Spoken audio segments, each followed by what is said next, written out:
नमस्कार, मैं हूं आपके साथ पूर्वी राय और आप देख रहे हैं MP first news. Ujjain Madhya Pradesh के यशस्वी मुख्यमंत्री डॉक्टर मोहन यादव के अंकित ग्राम सेवाधाम आश्रम पहुंचकर आश्रम के दिव्यांग बच्चों के साथ जन्मदिवस मनाया। आश्रम के महर्षि दयानंद मुख्य द्वार पर विशेष बच्चों ने महाकाल गाथा की संस्कृति प्रस्तुति दी। मुख्यमंत्री डॉक्टर यादव ने बच्चों को इस अवसर पर उपहार दी और बच्चों के बीच केक काटा। बच्चों ने भी मुख्यमंत्री डॉक्टर यादव को जन्मदिवस की शुभकामनाएं दी।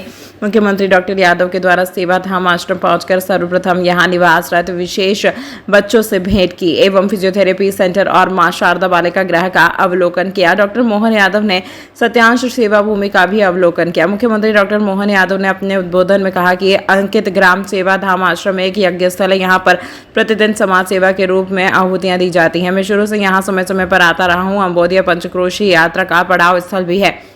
मेरे जन्मदिवस पर मां करुणालय भवन का शिलान्यास कर रहा हूं। शासन की ओर से हर संभव सहायता प्रदान की जाएगी। इस अवसर पर अंकित ग्राम सदगुरु ग्रामीण पर्यटन केंद्र का भी शिलान्यास किया गया। आज वैसे वर्ष और दिन के हिसाब से मेरा जन्मदिवस है, लेकिन हमने सरकार को जिस दिन से गठन हुआ तब से सेवा का संकल्प लिया है। उस सेवा के संकल्प के आधार पर ऐसे सभी सेवा केंद्रों पर जाकर उनकी बीच की व्यवस्था को समझना, मदद करना, उनके बीच बैठना, मिलना, इसलिए गौशाला के धाम पे भी गया। अगर उसके पहले कुछ धाम आश्रम में भोपाल में था और आज मैं अभी यहाँ सेवा धाम में आया हूँ। ये वाकई अद्भुत स्थान है। मेरी अपनी ओर से सुधीर भाई को बधाई। लंबी साधना से 36 साल का लंबा संघर्ष, लेकिन सब प्रकार के कष्टों के बीच में भी मानवता के लिए ज़रूरी है, उस तरह के संकल्प लेके हमारे सुधीर भाई आए हैं। मेरी अपनी ओर से उनको बधाई।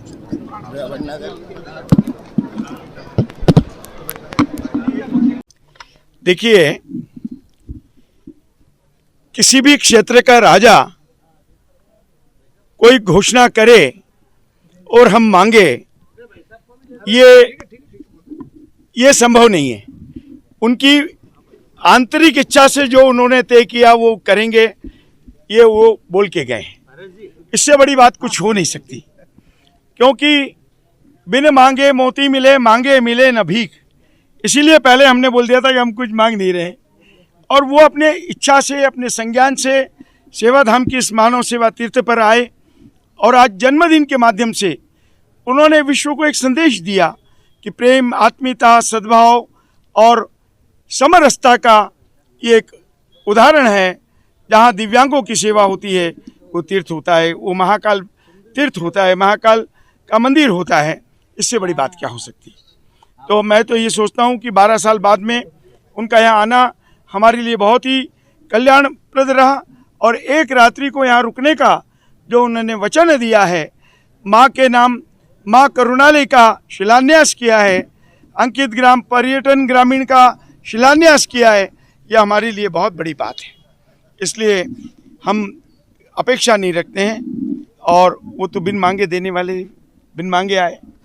हाँ, सात्विक केक जो पूर्ण रूप से एक जो बोलते हैं कि नेचुरल केक था जी। उज्जैन प्रसिद्ध श्री चिंतामण गणेश मंदिर में चैत्र मास के प्रति बुधवार लगने वाले भगवान चिंतामण गणेश जी की यह दूसरी यात्रा बुधवार प्रारंभ हुई। मंदिर के पुजारी ने सुबह पट खोलने के बाद भगवान गणेश जी का पूजन अभिषेक किया। इसके बाद भगवान का विशेष श्रृंगार किया। श्री चिंतामण गणेश की दूसरी यात्रा 26 मार्च बुधवार को हुई। भगवान गणेश के दर्शनों के लिए सुबह से हजारों श्रद्धालु पहुंचे। सुबह भगवान गणेश का पंचामृत पूजन आरती के बाद आकर्षक श्रृंगार किया गया। मंदिर में दर्शन के लिए सुबह पट खोलने के बाद से रात्रि में शयन आरती होने तक भक्तों की भीड़ रहेगी। मंदिर प्रबंधक समिति ने दर्शन के लिए आने वाले श्रद्धालुओं की सुविधा के लिए छांव और पेयजल की व्यवस्था की है। मंदिर आने वाले श्रद्धालुओं को गर्भगृह के बाहर से दर्शन की व्यवस्था की गई है, लिहाजा दूसरी यात्रा के दौरान कोई परेशानी नहीं हुई। श्रद्धालुओं की सुविधा के लिए मंदिर परिसर में मीटिंग भी बिछाई गई है। आज चैत्र मास की दूसरी यात्रा है, जो पहले पिछले बुधवार को थी। आज द्वितीय यात्रा है बुधवार चैत्र मास में। प्रत्येक वर्ष अनुसार इस वर्ष भी 4 बुधवार आए हैं। आज द्वितीय बुधवार है। सुबह 4 बजे पट खोल करके भगवान का पंचामृत अभिषेक कर, श्रृंगार कर, दर्शन आरती पूजन चालू किया। क्या महत्व है यात्रा का? चैत्र वर्ष का पहला महीना जिसको बोलते हैं अपन हिंदू नववर्ष में चैत्र मास को, तो भगवान गणेश जी से शुरुआत करते हैं। इसीलिए चैत्र मास के बुधवार को मान्यता है कि भगवान गणेश जी महाराज सभी मनोकामना पूर्ण करते हैं, जिसमें 4 5 जो भी बुधवार आते हैं उसमें रेगुलर जो नित्य दर्शन कर पाते हैं भगवान के चारों पाँचों बुधवार को, उसकी अवश्य मनोकामना पूर्ण होती है। ऐसी मान्यता है भगवान गणेश जी यहाँ पे की। कौन कौन से गणेश जी विराजमान है और उनकी क्या मनोकामनाएं पूर्ण होती यहाँ पर 3 गणेश जी विराजमान है, चिंतामन गणेश जी, इच्छामन गणेश जी और सिद्धि विनायक गणेश जी। राम लक्ष्मण सीता जी ने पूजन किया है यहाँ पर। ये चैत्र माह जो अभी गेहूँ वगैरह निकल रहे हैं, जो सोयाबीन निकलती है, तो जो पहले अन्न वगैरह जो भी दान करते हैं तो वो पहले भगवान गणेश जी को अर्पण किया जाता है। यहाँ पर वर्षों से दान वगैरह अर्पण करने भक्त आते हैं। आज बाल स्वरूप में भगवान का श्रृंगार किया गया है। आपका पूरा नाम? जयंत पुजारी। उज्जैन मध्य प्रदेश के मुख्यमंत्री डॉक्टर मोहन यादव की मंशा के अनुसार विक्रमोत्सव में 3 दिवसीय युवा वैज्ञानिक सम्मेलन का आयोजन किया जा रहा है, जो 40वां युवा वैज्ञानिक कांग्रेस है। यह आयोजन मध्य प्रदेश विज्ञान एवं प्रौद्योगिकी परिषद के माध्यम से आयोजित किया जा रहा है और इसकी मेजबानी विक्रम विश्वविद्यालय को मिली है। इस आयोजन में 17 विभिन्न विषयों के 250 से अधिक विद्यार्थी भाग ले रहे हैं, जो अपने शोध पत्र प्रस्तुत करेंगे और पुरस्कार प्राप्त करेंगे। आयोजन 35 से अधिक बड़े वैज्ञानिक भाग ले रहे हैं, जिनमें भोपाल और इंदौर के IIT के निदेशक भी शामिल हैं। आयोजन विज्ञान के क्षेत्र में भारत की प्रगति और इसके भविष्य के अवसरों पर चर्चा करने का एक मंच प्रदान करेगा। इस आयोजन के दौरान विद्यार्थी अपने शोध पत्र प्रस्तुत करेंगे और वैज्ञानिकों के साथ संवाद करेंगे। यह आयोजन मध्य प्रदेश में विज्ञान के क्षेत्र में एक महत्वपूर्ण कदम है और यह आयोजन पूरे देश में विज्ञान के क्षेत्र में एक नई दिशा प्रदान करेगा।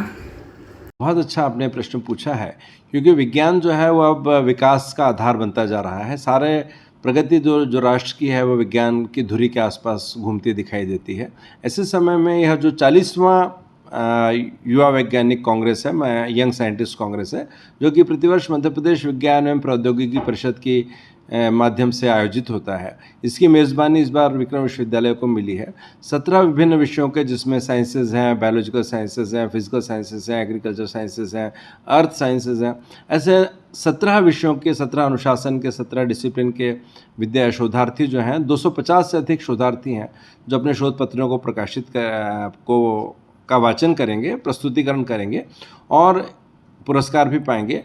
और ये जो सभी 250 शोधार्थी हैं जिन्होंने अपने शोध पत्र भेजे और चयनित हुए हैं उनके, इन सभी शोधार्थियों को 20,000 रुपये प्रति माह की छात्रवृत्ति 6 माह तक प्राप्त होगी मध्य प्रदेश शासन की ओर से। यह बहुत बड़ी राशि विज्ञान के प्रोत्साहन के लिए है।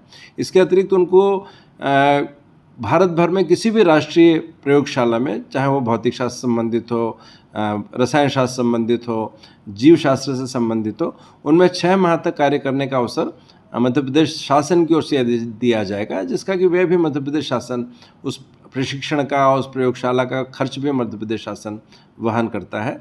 और इसके अलावा जैसा आपने कहा कि कौन से वैज्ञानिक इसमें आ रहे हैं, मैं आपको बतलाना चाहूँगा कि इसमें ब्रह्मोस के डायरेक्टर जनरल साहब जो हैं, सुधीर मिश्रा जी जो हैं, वे इसमें सम्मिलित हो रहे हैं, सौभाग्य है।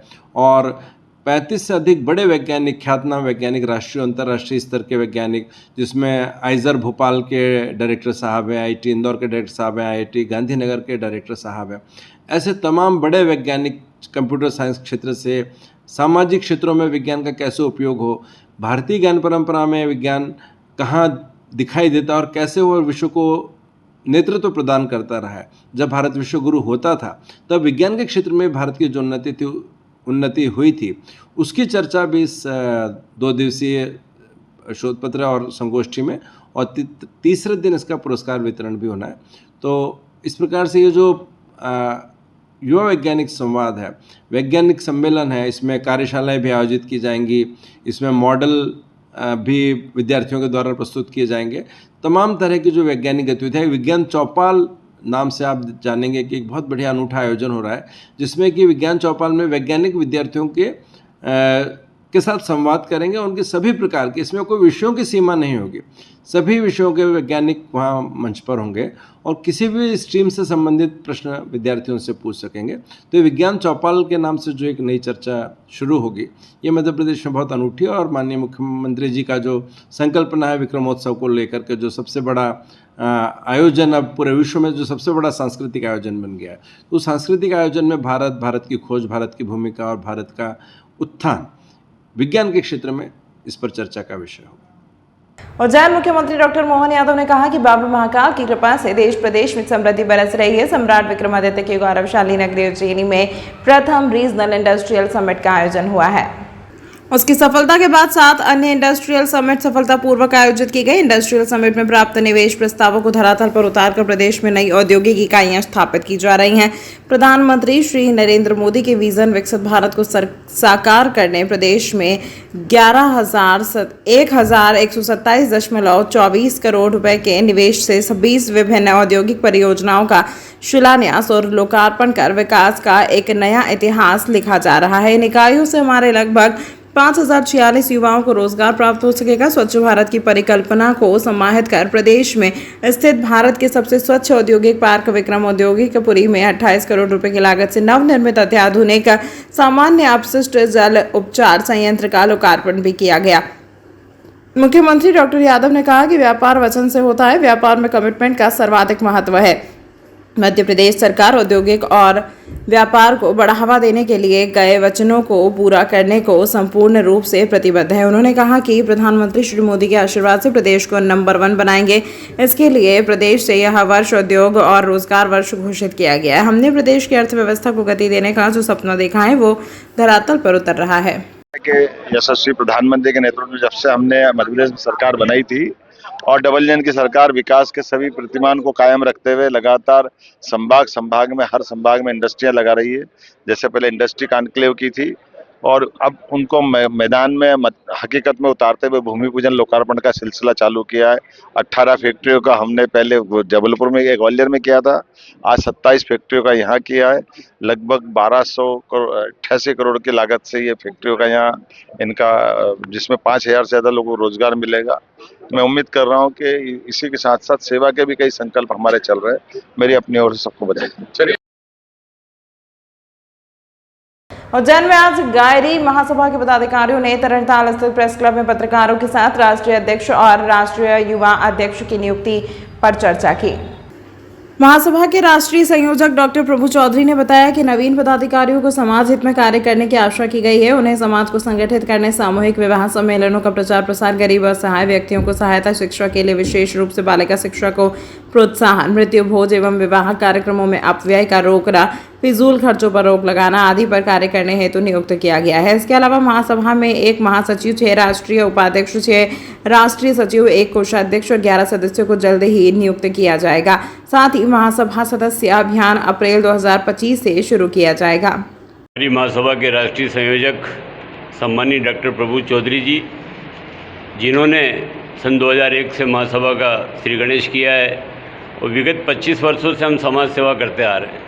बड़े बड़े सामूहिक सम्मेलन चिंतामन गणेश में हमने किए, 101 जोड़ों की शादियां किए और एक बहुत बड़ा आयोजन देवनारायण भगवान की हमने आज से 8 साल पहले किया था, जिसमें करीब 2000 पब्लिक थी। हेलीकॉप्टर से पुष्प वर्षा करी और इस टाइप का आयोजन हम समाज में एक बार ऐसा करना चाहेंगे। और 300 जयंती हमारी देवी अहिल्या की आ रही है। हमारे राष्ट्रीय संयोजक जी के आदेश पर हम ये प्रयास करेंगे देवी अहिल्या की जयंती उज्जैन संभाग में ऐतिहासिक रूप से सभी शाखाओं को हम निवेदन करेंगे, ताकि मिश्रण के साथ राष्ट्रीय गायरी महासभा के नेतृत्व में देवी अपनी अहिल्याबाई की जयंती सर्वसत्व रूप से मनाई जाएगी। आपका नाम? मानसिंह चौधरी, राष्ट्रीय अध्यक्ष गायरी महासभा, ठिकाना नरवर जाला, जिला उज्जैन। 20 वर्ष हो गए महासभा को और इसका पुनर्गठन करने के लिए आज हम लोगों ने एक तरदर्थ पार्टी बनाई है, जिसके राष्ट्रीय अध्यक्ष और युवा महासभा के अध्यक्ष की नियुक्ति की है। इनकी नियुक्ति के पश्चात हम तीनों लोग मिलकर राष्ट्रीय कार्यकारिणी, प्रदेश कार्यकारिणी का गठन करेंगे, युवा कार्यकारिणी का गठन करेंगे। किसको नियुक्त करा? राज्य के राष्ट्रीय अध्यक्ष के रूप में श्री मान सिंह जी चौधरी नरवर झाला एवं युवा महासभा के राष्ट्रीय अध्यक्ष के रूप में लाखन सिंह लोहगढ़ को नियुक्ति प्रदान की है, जो अपनी आगामी कार्यकारिणी 10 दिनों में बनाएंगे। समाज के हमारे संगठन में हमारा समाज अलग अलग हिस्सों में बटा हुआ है। पाल, धनगर, निखट, गाडरी, गायरी और अन्य स्थानों पर गुजर लोग भी हमारे साथ जुड़े हुए हैं, परंतु सब अपना अपना संगठन चलाते हैं अलग अलग रूप में। हम सबको एक करने का प्रयास कर रहे हैं। इसके लिए एक सम्मेलन करने वाले हैं बहुत जल्दी, और उस सम्मेलन के माध्यम से देश में एकजुटता करने का प्रयास करेंगे। हर सदस्यता का हमारा लक्ष्य है, जो 30 अप्रैल तक पूर्ण करेंगे। आपका पूरा नाम? डॉक्टर प्रभु चौधरी, राष्ट्रीय संयोजक, राष्ट्रीय गायरी महासभा। तमाम महत्वपूर्ण खबरों के लिए देखती रहिए MP फर्स्ट न्यूज़।